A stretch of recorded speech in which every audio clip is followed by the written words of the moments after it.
Close your eyes for a moment and picture this. A court in Gwynedd. A king bound by an unusual enchantment. One that ties him to the presence of a maiden unless he rides to war. A nephew consumed not by duty but by dangerous desire. A sorcerer so cunning he bends the world itself into illusions. And a hero born of curses, raised through trickery and tested by betrayal so sharp it could split mountains. This is not just a story. This is the fourth branch of the Mabinogi. It begins with stolen pigs, but ends with blood soaking the stones of a valley. It's a tale of power corrupted, of love twisted into destruction, and of vengeance that reverberates across time. And if you think mythology is only dusty old fairy tales, think again. These themes, betrayal, manipulation, resilience, identity, still play out today. In politics, in pop culture, even in our own relationships. If you've journeyed with us through branches 1, 2 and 3, you know these aren't just stories, they're foundations. Together they weave a mythic tapestry as tangled and as brutal as Game of Thrones or House of the Dragon. But don't worry, this chapter stands on its own. Think of it as picking up a Netflix series midway through, only to realise you're hooked and must go back to binge the rest. But before we step further into this labyrinth of magic and betrayal, make sure you're not left behind in the dark. Hit like to keep the torchlight burning. Subscribe to follow us deeper into the shadows of Welsh legend. And ring that bell so you'll always know when the mists part and another story reveals itself. This is the final branch, the fourth, and it's where everything changes. Now, before the storm breaks, let's lay the pieces on the board, because this branch of the Mabinogi is dense, full of names, full of plots, and each character here matters. At the top sits Math, son of Mythonwy, ruler of Gwynedd, a king with strange customs, one who must rest his feet in the lap of a maiden unless war draws him away. A man of wisdom, but also peculiar restraint. Serving him, or perhaps manipulating him, is Gwydion, his nephew. Gwydion is no ordinary courtier. He's a magician, a trickster, a conjurer whose tongue is as sharp as his spells. Clever, yes, but also dangerous. A man who sees kingdoms not as homes for people, but as puzzles to solve, prizes to take. And then there is Gylfaethu, Gwydion's brother. He burns with desire for Gwydion, Math's footmaiden, the very woman who guards the king's honour with her service. But Gylfaethu is no romantic.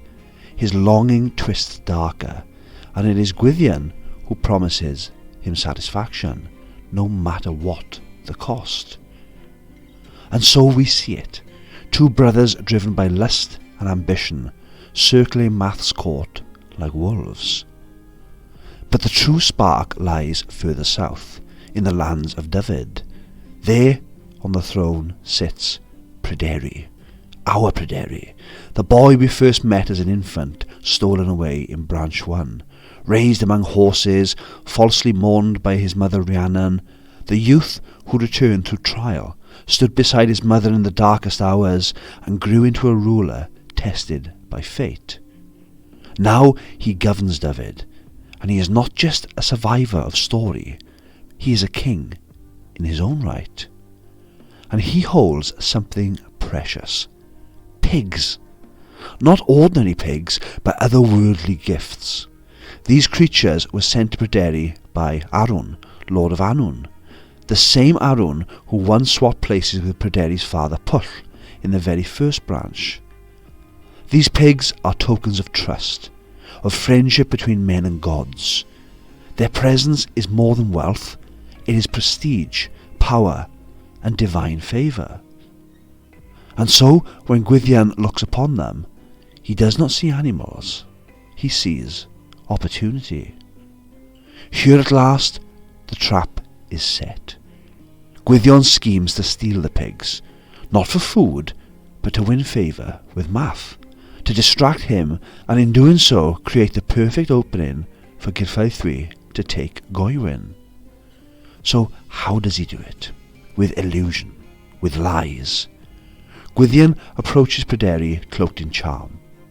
In his hands he carries marvels, 12 horses and 12 hounds, their coats gleaming, their forms majestic.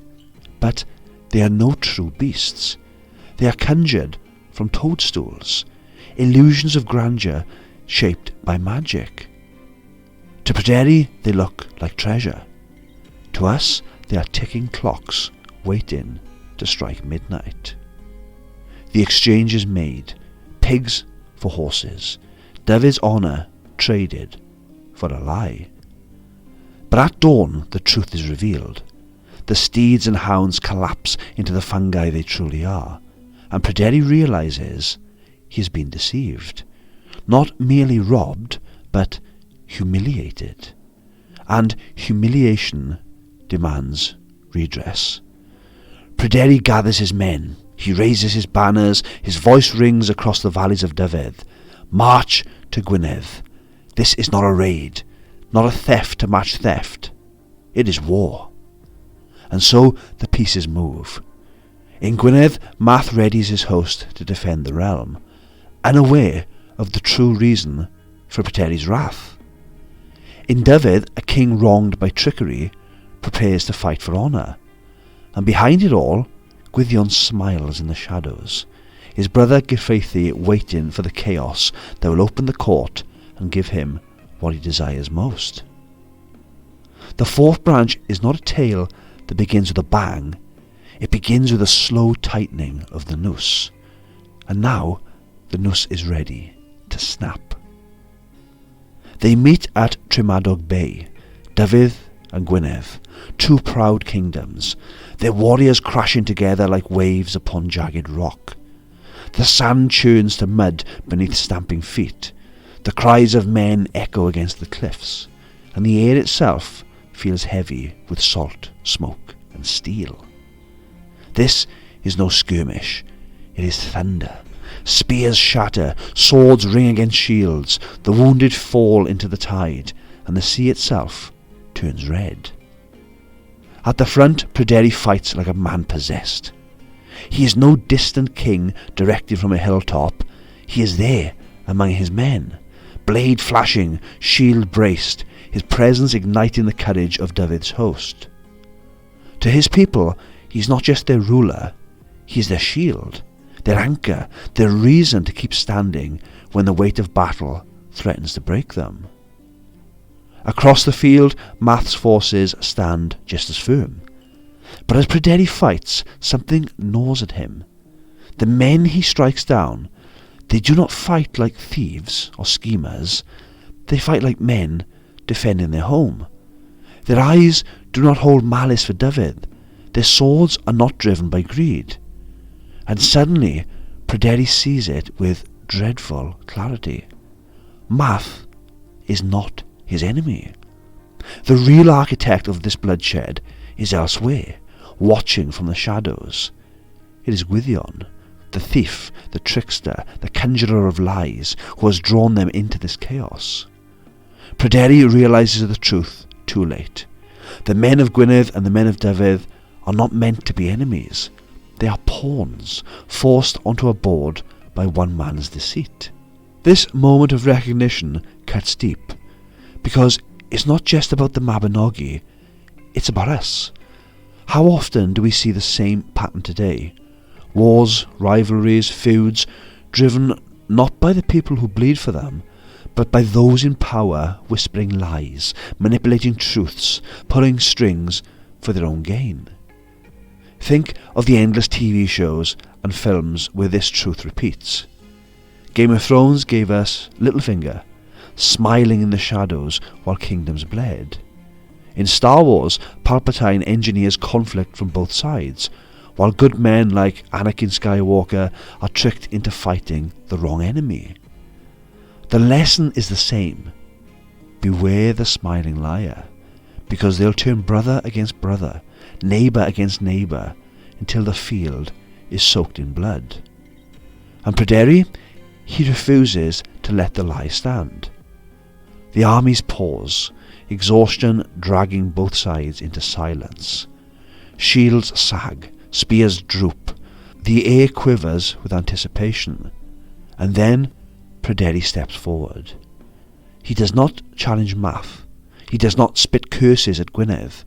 Instead, he points his sword at Gwydion. This is no longer a war of kingdoms, it is a war of truth, a duel of honour against deceit. Pryderi has realised the truth, and in that moment he becomes something more than a king. He becomes a symbol of resistance, of clarity, of the refusal to be anyone's pawn. But Gwydion does not play fair. The battle may have slowed, but the true fight is about to begin, and it will not end the way honour demands. The armies fall silent. The waves lap at the edge of Mabinogi Bay, as if the sea itself waits for the outcome. Pryderi and Gwydion step into the open. No armies, no distractions, just two men and the weight of their choices. Pryderi grips his sword tight. His armour is battered, his shield scarred, but his eyes burn with clarity. He knows now that Math is not his foe. He knows the blood spilled today belongs to Gwydion's lies, and so he fights not for revenge, not for conquest, but for truth. Gwydion stands opposite, calm as a stone. His lips curl in the faintest smile, but his hands are restless, twitching with the spell as he weaves in silence. He is not here to honour the duel, he is here to win, no matter the cost. The clash begins. Steel rings against steel, sparks shower in the mist. Pryderi drives forward, his strikes fierce, his shield unyielding. Each blow is a cry for justice, each step a demand for the truth. For a moment he has the upper hand. He pushes Gwydion back towards the rocks, back toward the sea. The Dyfed king fights like the stories of old, like Achilles raging at Troy, like Argon at Helm's Deep. He is not just a man, he is a legend in motion. But Gwydion cheats. Illusions shimmer in the air, phantom warriors stepping into Pryderi's path, shadows that parry when no man is there. Pryderi swings true, but his sword cuts nothing but smoke. His shield grows heavy, his strength drains. And then the spell comes, quick, silent, cruel. Gwydion's blade finds its mark. Pryderi falls to one knee. The battlefield holds its breath. Even the waves seem to hush. But in that moment, he does not curse. He does not yield. He looks at Math, and with his final breath, he makes the truth clear. Math is not to blame. Gwydion is the deceiver. Gwydion is the true enemy.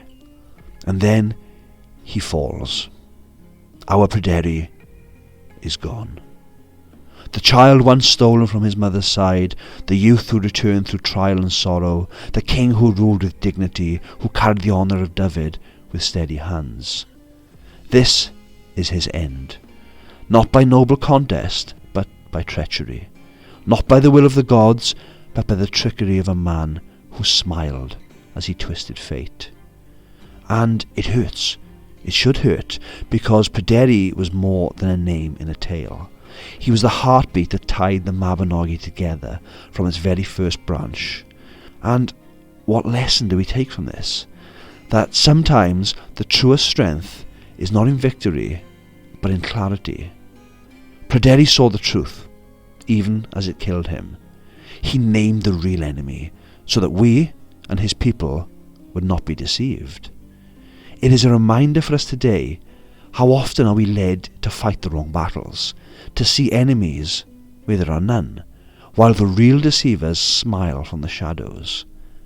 Pryderi's death is not just a tragedy, it is a warning, one we would do well to remember. And so we say goodbye to Pryderi, King of Dyfed. His body may lie in the earth, but his story remains in every shadow of the Mabinogi that follows. This is where we will conclude this part of the story for now, with the death of Pryderi, as what is to come involves more characters and some very strange storylines. But to make sure you are notified when the next part comes out, please subscribe to the channel. Please like the video and hit the bell notifications. And if you'd like to go the extra mile, a super thanks helps us to keep these stories alive. But above all, you just being here watching is the greatest support of all. Thank you so much for being here today. Your support is truly appreciated. And as always, we would love to hear from you. Please drop your thoughts and comments below. Do you think Pryderi's death was honourable? Should he have realised earlier that math wasn't his enemy? We absolutely love reading your comments, and the discussions you start keep these legends alive in the modern day. Please check out some of our other videos. There's a whole world of dark history and haunted legend waiting for you. And remember, even when heroes fall, like Pryderi, their legacy guides us, teaching that wisdom and honour are stronger than treachery or deceit. Until next time, be careful out there.